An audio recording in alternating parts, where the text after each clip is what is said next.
Lecture du livre des Actes des Apôtres.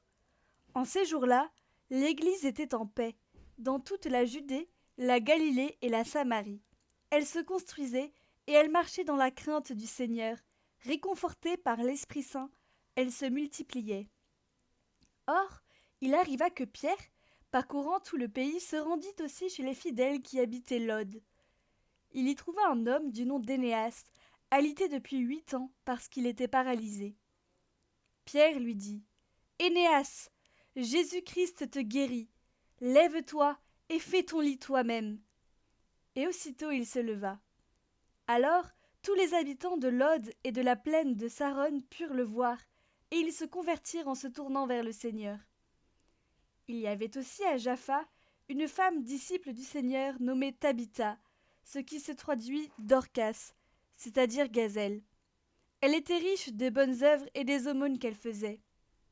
Or, il arriva en ces jours-là qu'elle tomba malade et qu'elle mourut. Après la toilette funèbre, on la déposa dans la chambre haute. Comme Lod est près de Jaffa, les disciples, apprenant que Pierre s'y trouvait, lui envoyèrent 2 hommes avec cet appel: Viens chez nous sans tarder. Pierre se mit en route avec eux. À son arrivée, on le fit monter à la chambre haute. Toutes les veuves en larmes s'approchèrent de lui. Elles lui montraient les tuniques et les manteaux confectionnés par Dorcas, quand celle-ci était avec elle.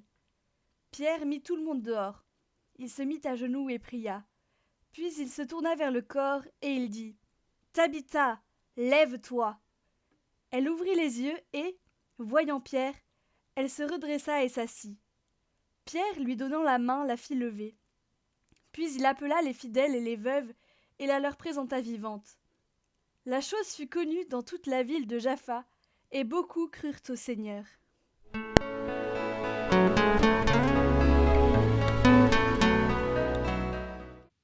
Évangile de Jésus-Christ selon saint Jean.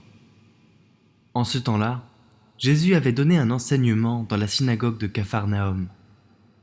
Beaucoup de ses disciples qui avaient entendu déclarèrent: Cette parole est rude. Qui peut l'entendre? Jésus savait en lui-même que ses disciples récriminaient à son sujet. Il leur dit: Cela vous scandalise? Et quand vous verrez le Fils de l'homme monter là où il était auparavant? C'est l'esprit qui fait vivre, la chair n'est capable de rien.